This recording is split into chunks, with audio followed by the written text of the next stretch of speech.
Straight to a Fox News alert just in, brand new images coming in from the West Bank. This appears to be clashes likely between Palestinians there and Israeli Defense Forces. Just remember, in the West Bank, there are various zones. There's Area A, Area B, Area C. Some are in Israeli military control. Others are in Palestinian military control. There are multiple checkpoints you come in and out of, controlled by the IDF. Depending on the level of security in that area, I myself have been in an area like that, caught in a crossfire. In moments, Palestinian youth, Arabs can take on a checkpoint. I think that might be part of what we're seeing in the West Bank. Remember, the West Bank is a separate portion than what you see right now on your map in the Gaza Strip. You might want to plug in a map for the West Bank. And they're hours ahead of us, so this is what we fear here in America. Our world is on alert because Hamas has threatened this global day of jihad today, and it happens to be Friday the 13th. The FBI is warning Americans to be vigilant. Major cities are on alert. I know New York is, Chicago, you have Philadelphia, you have L.A.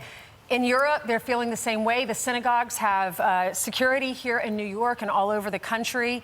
And this guy, they were saying a former Hamas chief, but we had someone on earlier. Khalil Mashal. Yeah, she said he's still involved. Very actively involved, asking protesters to take to the streets to deliver a message of anger in support of Palestine. And that's what we're looking at now. So when we talk about a two-state solution, it's Gaza and the West Bank. Good luck with that. That'll never happen again. Our Secretary of State is going to the West Bank to meet with Mahmoud Abbas today and pretend as if he's an ally or give an opportunity to stay out of this. When you talk about a two-front war, Pete, as you walk these streets, a two-front war, yeah, Hezbollah and Hamas. Can you imagine a war in which rocket fire or gunfire starts coming from the West Bank at Israelis? They'll be thoroughly surrounded. Absolutely. This is likely Ramallah. I'm almost sure that's Ramallah, which is the capital of the Palestinian Authority of Fatah in the West Bank, and you see crowds retreating from what was likely a riot response. Clash with police. And if you're an American, you're not only concerned of what's happening there,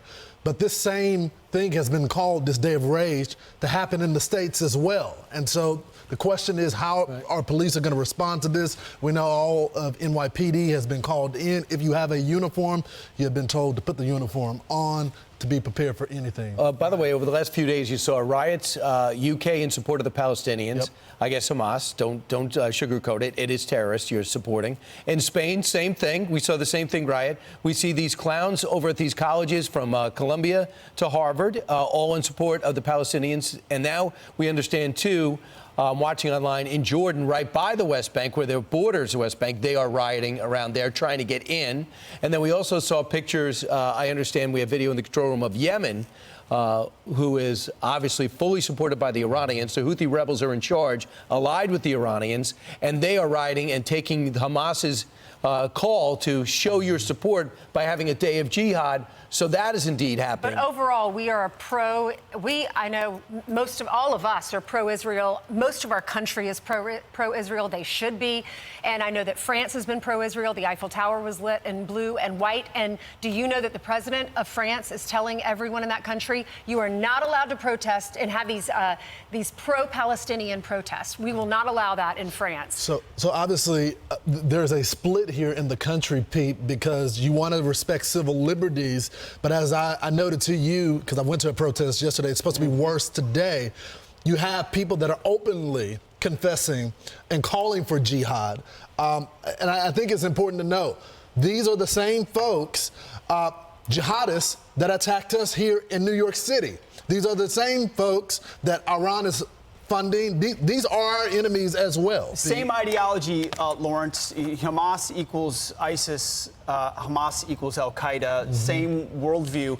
This is also a big moment of clarification. It's one thing to have looked at the Israeli, so-called Palestinian, Israeli-Arab conflict over decades and have a nuanced view of it, right? It's another thing to protest after what Hamas did, killing innocent civilians, specifically targeting the youth and the elderly and the innocent. To defend that and to riot and protest in that and deny that is a revelation of the underbelly of this part, which is rooted in Islamism, which is rooted in supremacy over the West and over Jews. And you have to have a clear-eyed understanding of the enemy. It's hard to fight that because children, I've seen these videos online of what they're teaching their children, how to hate Jews, how to hate Americans, how to hate anyone who doesn't have their belief, their same belief. And so it's hard because they've been indoctrinated at a very young age. Their parents believe it, their grandparents believe it, everyone in their neighborhood believes it. So that's all that they hear. They're just immersed in it. So, you know, how do you fight that? Yeah. We're going to be covering this all morning. If you're just now joining the program, you're looking at live footage of the West Bank where protesters are clashing on this day of rage. This is happening all across the country as well as internationally. We have team coverage of all the unrest related to the war in Israel. Mark Meredith is live outside of the White House on how the FBI and law enforcement are preparing for this global day of jihad. Apparently, Mark... We also have Trey Yinks, too. Sorry. Got Trey as well. Just saw him up there. He's live in Israel.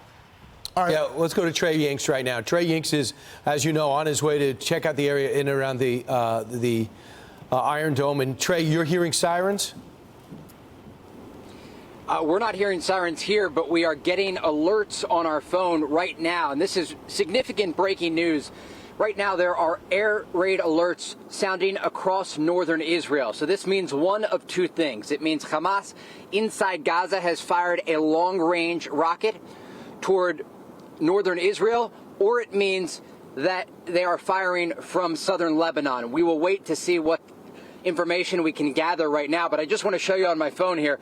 All of these are rocket alerts that just came up over the past several seconds in northern Israel. This is an area just to the east of the city of Haifa, the third largest city in Israel. And it gives you a sense of where these attacks are taking place. It's not just in southern and central Israel, but this entire country is on alert. And I'm seeing just coming in right now, according to Israeli media, Hamas is claiming responsibility. Again, we do not know if this was fired from Gaza and it was a long-range rocket, or if it was fired from southern Lebanon. But Hamas is claiming responsibility for the rocket fire into northern Israel.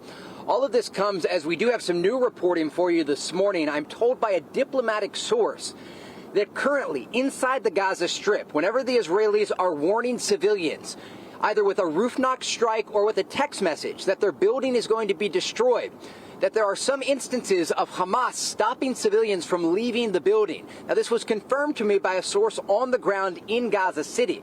I then reached out to Hamas for a response. Here's what they had to say.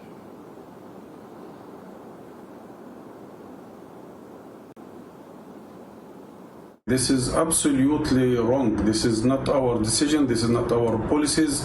And it is also technically and logistically impossible. How can you prevent 1.1 million Palestinians from leaving their houses or homes from site to site if they want to do it? This is impossible.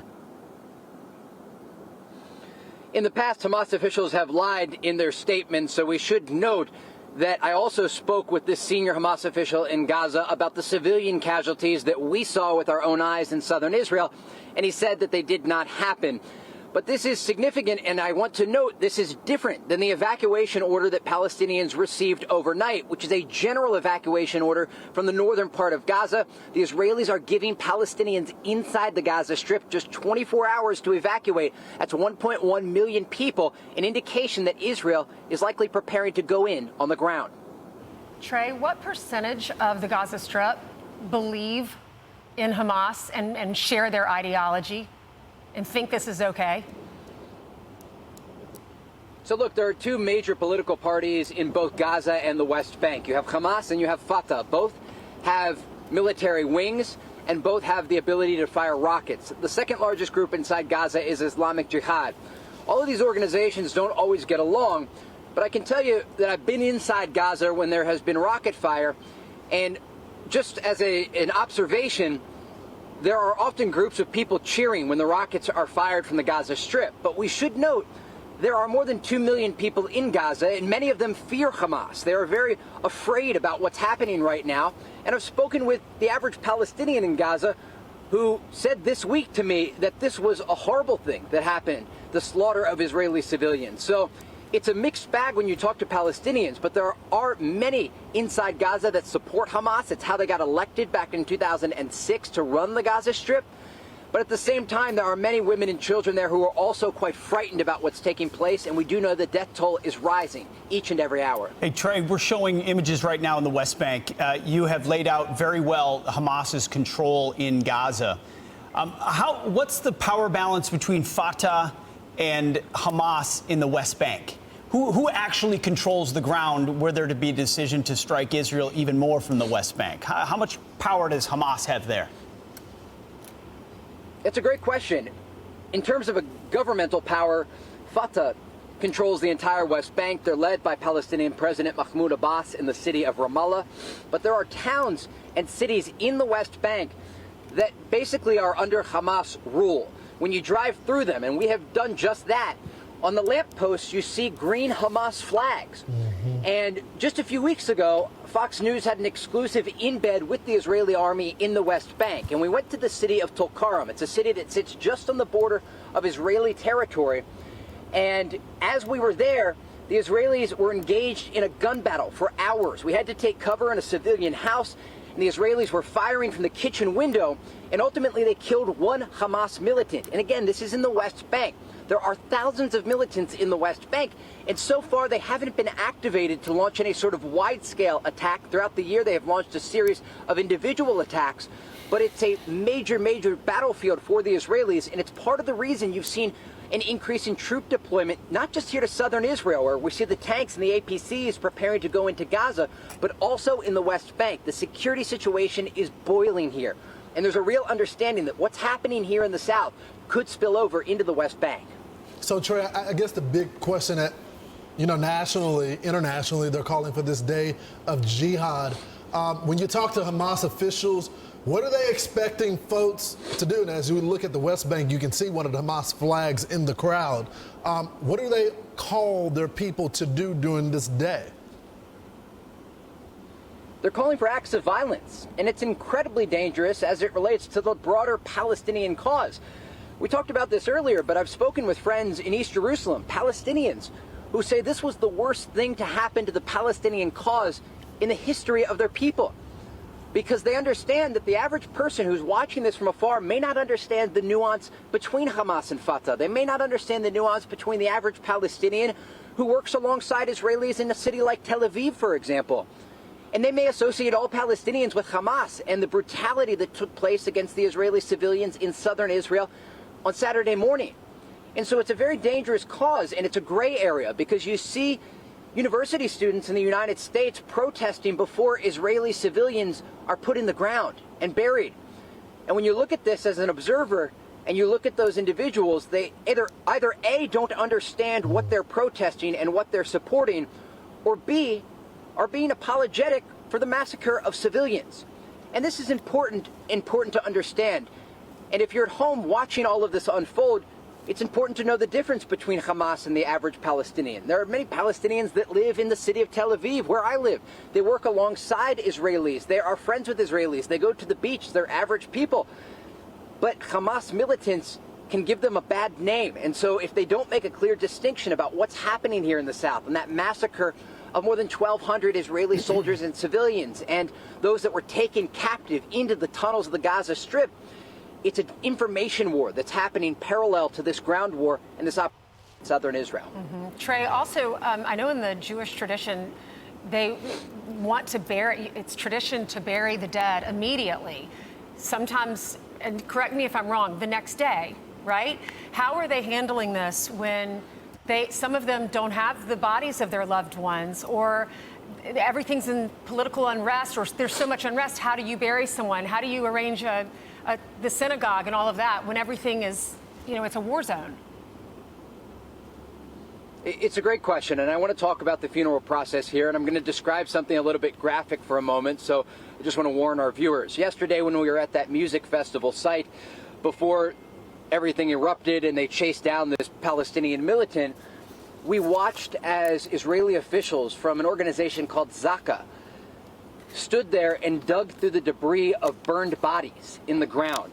Civilians, people who were attending a music festival, they were picking up the burned pieces of humans. because as part of Jewish tradition, you have to bury all of a person. And so that is what they were doing at that site. And we've seen similar sites throughout southern Israel at different massacres that took place. By Jewish tradition, they do want to bury as soon as possible.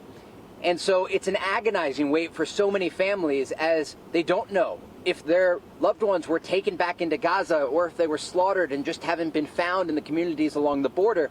And remember, Israeli troops have not made it to all of the areas along the Gaza border because it's too dangerous to get to certain spots, just based on this massive attack that took place on Saturday morning. And tomorrow will mark 1 week since the massacre took place, and still we have this tense situation. In terms of funerals, both civilian and soldier funerals are taking place, and a lot of them are taking place at a location called Mount Herzl in Jerusalem. And there have been so many funerals that they've had to stagger them, and they can't bury them the same day. So every 30 minutes, officials are showing up with a body to bury them and give them respect. And there was a sad thing that I read about this morning about a lone soldier, a soldier who was from abroad, who came here to serve in the Israeli army, and his family couldn't make it because the massacre took place, and now so many flights are canceled to Israel. And local people were calling on anyone who was in Jerusalem, who had time and was able to go to the cemetery at Mount Herzl to arrive, because there was no one at this young person's funeral. Just a tragic, tragic event. And it just gives you a sense of families, especially those who are abroad, who can't make it or find their loved ones, can't get into Israel, how they must be mourning at this moment. Gosh. Yeah, Trey, Meanwhile, we're also seeing some unrest over in Yemen because of this call by Hamas to show solidarity with the terrorists. You're not able to see this, I'm not sure if you have a monitor in the car, but there's a huge protest there, all big Palestinian flags or Hamas flags. So shouldn't be a surprise. Their government is now fully supported by the Houthi rebels, which are supported by the Iranians, which is part of the conflict and friction between Iran and Saudi Arabia. So we'll keep an eye on that, should that unfold. We also heard, Trey, that in Jordan, right by the border, Jordanian police are trying to control what could be somewhat of an aggressive riot in support of what Hamas is calling for. And you have to wonder, in a country that small, you don't know where your enemy is. Am I correct? Absolutely, and we saw those images earlier today of Jordanian authorities firing tear gas at demonstrators that approached the border with Israel. Traditionally, there are not protests along the Jordanian border, and that gives you a sense of just how much this is igniting the entire region.